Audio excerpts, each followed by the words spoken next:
इसका real number chapter 1.2 और chapter first है, एक्सरसाइज 1.2 है और ये वीडियो नंबर 5 है, पार्ट 5। इससे पहले रियल नंबर के 4 वीडियो बन चुके हैं जिसमें इसके और सभी क्वेश्चन बनाए गए हैं। आप इसमें 1.2 के क्वेश्चन नंबर 3 को पढ़ेंगे। मैं क्वेश्चन को पढ़ रहा हूँ, आपको भी दिख रहा होगा स्क्रीन पे। अभाज्य गुणनखंड विधि द्वारा निम्नलिखित पूर्णांकों के एचसीएफ और एलसीएम ज्ञात कीजिए। तो यहाँ जो है अभाज्य गुणनखंड विधि द्वारा कहा जा रहा है कि जो संख्या दी हुई है इनका एचसीएफ और एलसीएम दोनों ज्ञात करने हैं, यानी आपको एचसीएफ भी निकालना है और एलसीएम भी निकालना है। और ये जो विधि होगी आपकी, ये होगी अभाज्य गुणनखंड। तो हम सबसे पहले आपको फिर से बताना चाहेंगे कि अभाज्य संख्या किसे कहते हैं। अभाज्य संख्या जो है वह संख्या है जो एक और खुद को छोड़कर किसी दूसरे से भाग नहीं लगता है, जैसे कि 2 हुआ, 3 हुआ, 5 हुआ, 7 हुआ, 11 हुआ, 13 हुआ, 17 हुआ, 19 हुआ, 23 हुआ। ये सभी जो है अभाज्य संख्याएं हैं और इन्हीं के गुणनखंडों के रूप में बदल करके और संख्या का जो है एचसीएफ एलसीएम आपको ज्ञात करने हैं। तो सबसे पहले क्वेश्चन नंबर 3 का क्वेश्चन नंबर 1 देखते हैं।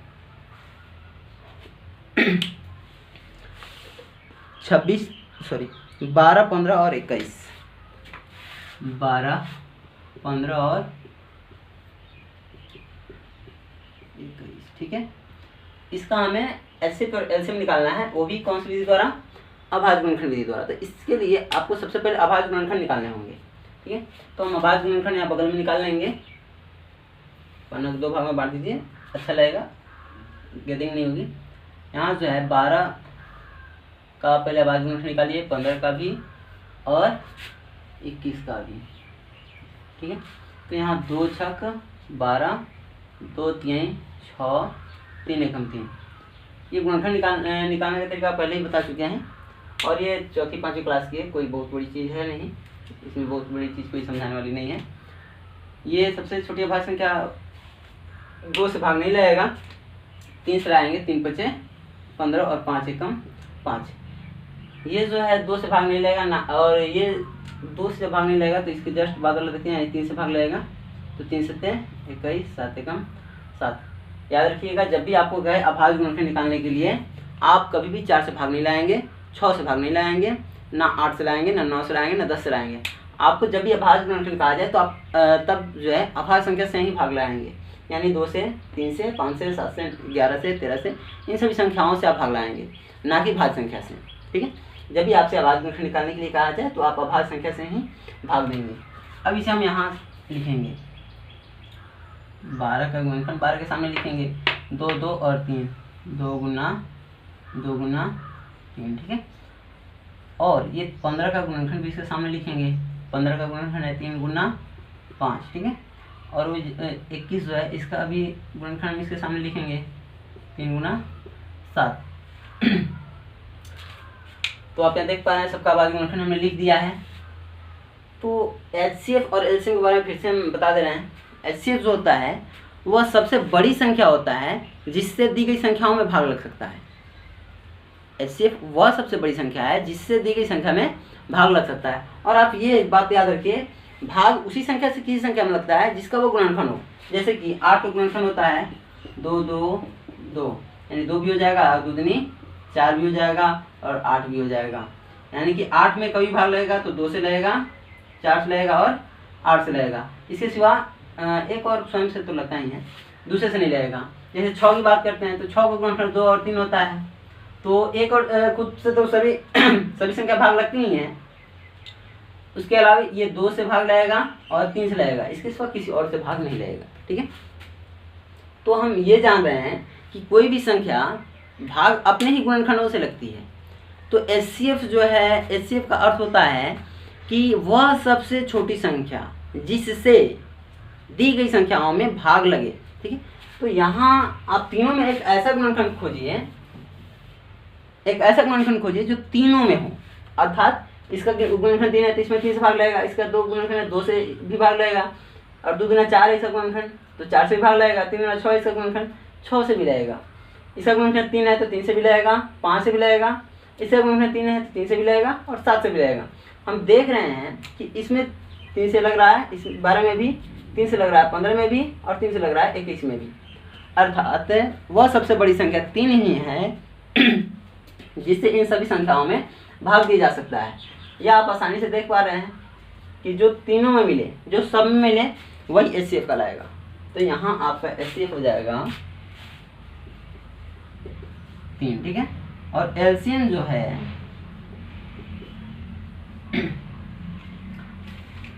एलसीएम का अर्थ होता है वह सबसे छोटी संख्या जिसमें दी गई संख्याओं से भाग लगे।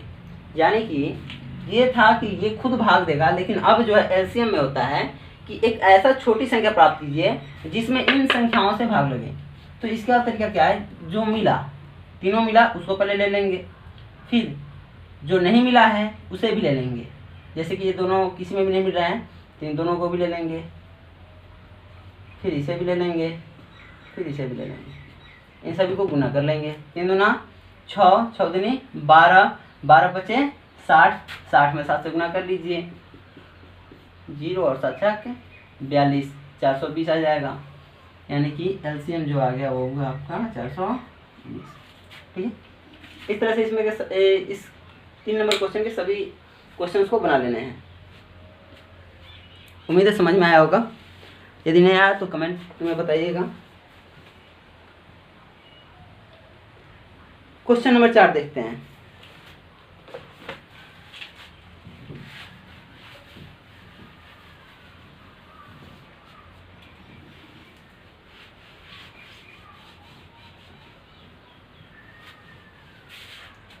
क्वेश्चन नंबर 4 है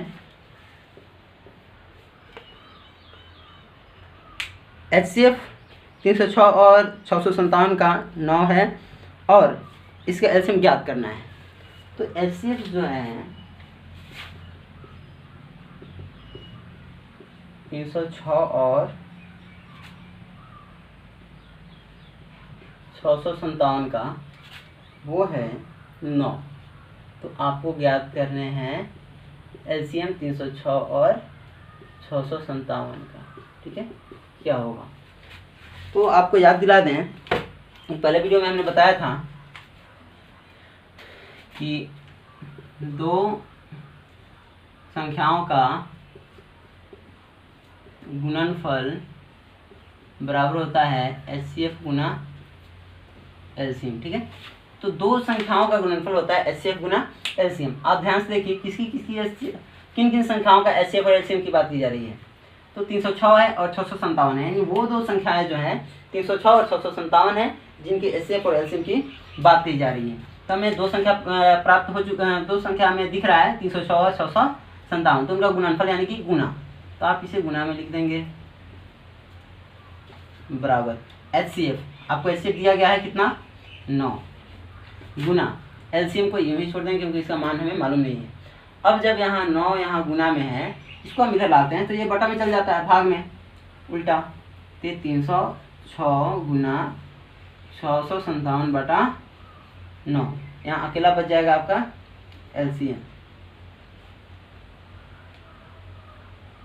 आप इससे 306 में भाग देंगे, 9 3 27, 3 बचा 3 5 36, 9 चुका 36। या आप ऐसे करके देख लीजिए, 306 में 9 से भाग, 9 3 27, 3 9 चुका 36, यहाँ आपका 34 आया, इसमें हमने 34 लिख दिया है।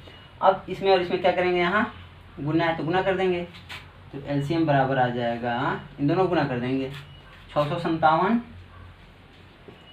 और 34 को, 4 से 28 के 8, हाथ में 2, 4 5 26, 2 22 के 2, हाथ में 2, 4 से 24 और 2 26, फिर 3 से 23 के 1, हाथ में 2, 3 5 15 और 2 17 के साथ हाथ में 1, 3 से 18 1 19, यहाँ 8, यहाँ 2 1 3, यहाँ 7 13 1 3, 9 11 1 12 के 2 और 1 1 2, ठीक है। तो आपका आ जाएगा 22 33 8, ये हो गया आपका एलसीएम। आप इसे इस तरह भी लिख सकते हैं कि एलसीएम ऑफ 360 और 657 का जो होगा इतना आएगा। ये आपका आंसर हो गया। ये जो है बहुत ही इम्पोर्टेंट है एग्ज़ाम के लिए, इस टाइप का क्वेश्चन एग्जाम में दिया जाता है। सो इसको आप लोग अच्छे से देख लीजिएगा। अब देखते हैं, चलिए इस टाइप का क्वेश्चन देते हैं, आप लोग इसको घर पे कीजिएगा अपने से। यदि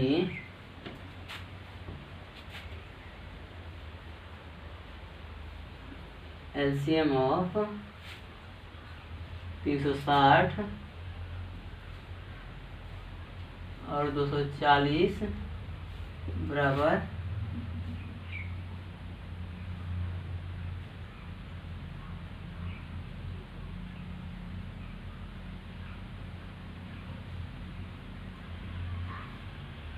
1 मिनट।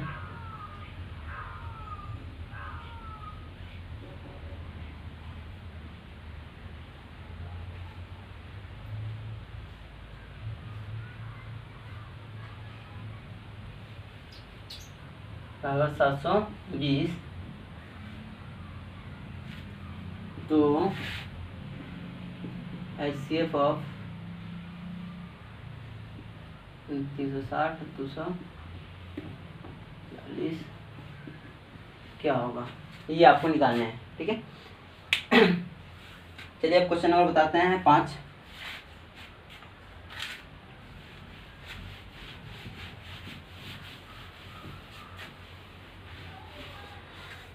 क्वेश्चन नंबर 5 है, जांच कीजिए कि क्या किसी प्राकृतिक संख्या n के लिए संख्या 6 का पावर n अंक 0 पर समाप्त हो सकती है। चलिए तो हम जानते हैं कौन कौन सी संख्या 0 पर समाप्त होती है, कौन कौन सी संख्या है 5 पर समाप्त होती है, पहले ये जान लेते हैं। और प्राकृतिक संख्या तो आप लोग जानते ही हैं, प्राकृतिक संख्या यानी कि नेचुरल नंबर n बोलते हैं इसे, गिनती की संख्या को प्राकृतिक संख्या बोलते हैं। ये सभी प्राकृतिक संख्या है। और समाप्त होने का अर्थ ये है, जैसे कि 70 ये 0 पर समाप्त हुआ, 240 0 पर समाप्त हुआ, 10 0 पर समाप्त हुआ, 90 0 पर समाप्त हुआ। मतलब 0 पर समाप्त करने का अर्थ ये है कि इकाई के जगह पर जो है 0 आना चाहिए। तो ये कब होंगी और कैसे होंगी, सबसे पहले हम ये जान लेते हैं, फिर जानेंगे क्वेश्चन के बारे में। हम कुछ संख्याओं को लेते हैं, जैसे 10 लेते हैं, 10 का गुणनखंड कीजिएगा तो 2 5 आएगा, 0 पर समाप्त है। 20 लीजिएगा, 20 का गुणनखंड कीजिएगा, आप करके देख लीजिए, 2 दहाई 2 बचे यानी 2 2 5 आया, 2 2 5 आया। 40 ले लेते हैं, 40 के अंत में भी 0 है, 40 का गुणनखंड कर लीजिए, 20 दूनी 10 दूनी 5 दूनी 2 2 2 और 5 आया। हम यहाँ नोटिस कर पा रहे हैं। और लेते हैं 30 का लेते हैं, 30 का कीजिएगा 15 आएगा, 5 आएगा, 3 आएगा, यानी 2 3 5 आ रहा है। कुछ और ले लेते हैं, 750 ले लेते हैं, तो 750 का गुणनखंड कीजिएगा, 3 दूनी 6, 7 दूनी 14, 5 दूनी 10, 3 से 3 एक काम, 3 दूनी 3 बचे, 5 दूनी 5 बचे, 5 बचे 25, 2 3 5 5 5 आ रहा है, 2 3 5 5 5 आ रहा है। हम यहाँ नोटिस कर पा रहे हैं कम से कम 1 2 सब में 2 है और इस सब में 5 भी है। तो ये नोटिस करने वाली बात है कि जितनी भी संख्या आप लीजिएगा, जितनी भी संख्या लीजिए, अगर उसके इकाई अंक पर 0 है तो अगर आप उसका गुणनखंड कर रहे हैं तो कम से कम उसमें 1 2 और 1 5 जरूर होगा। उसके बाद कोई भी है उससे मतलब नहीं है, लेकिन कम से कम 1 2 और 1 5 उसमें होना ही होना है, तब जाके कोई भी संख्या 0 पर समाप्त होती है। तो इस रूल को याद रखना है आपको, किसी भी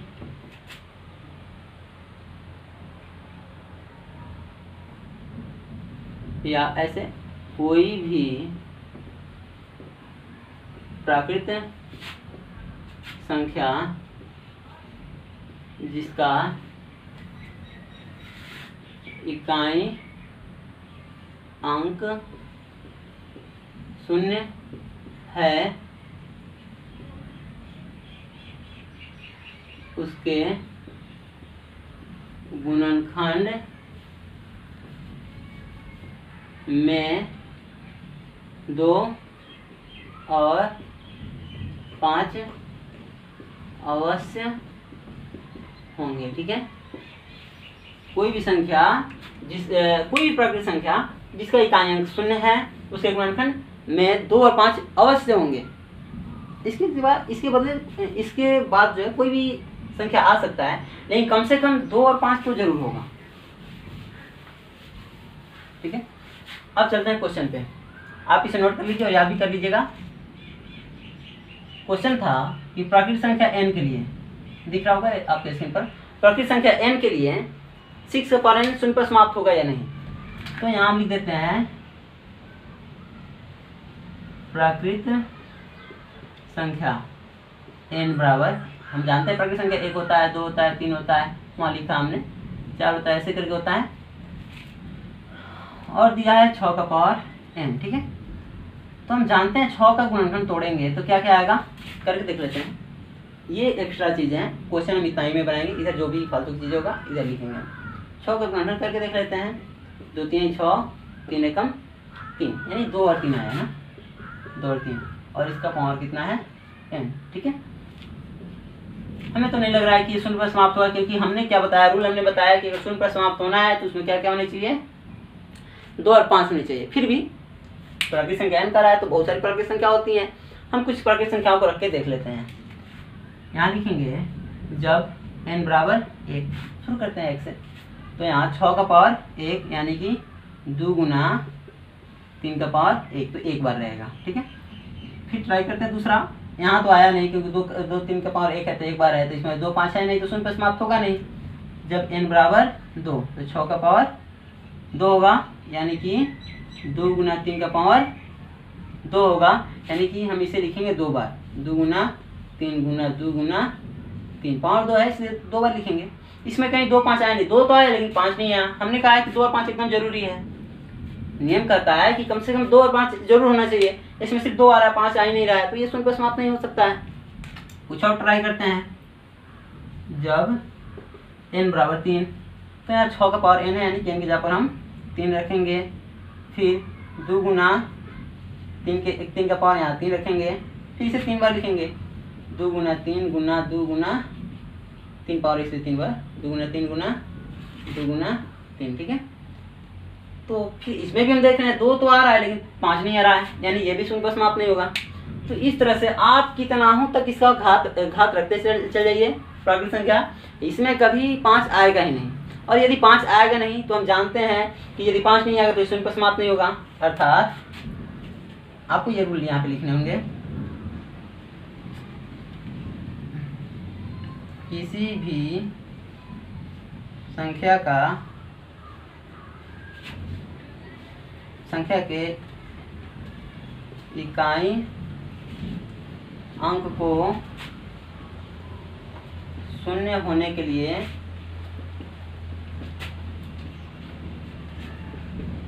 उसका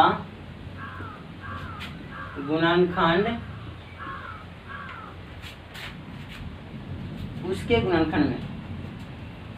गुणनखंड में 2 और 5 होने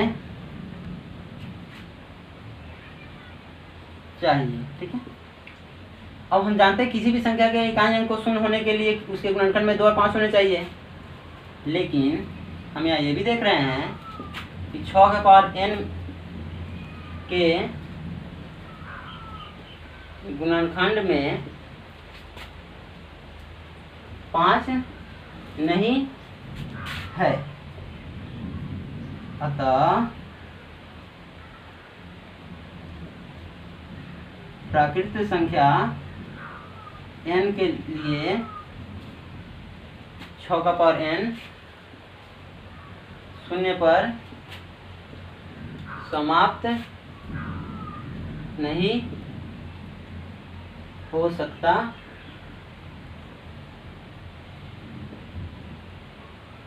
है। ठीक है, ये एक्स्ट्रा की चीज़ें हैं। आपका क्वेश्चन बस यहाँ से यहाँ तक है। उम्मीद है समझ में आया होगा। अगला क्वेश्चन अगले वीडियो में।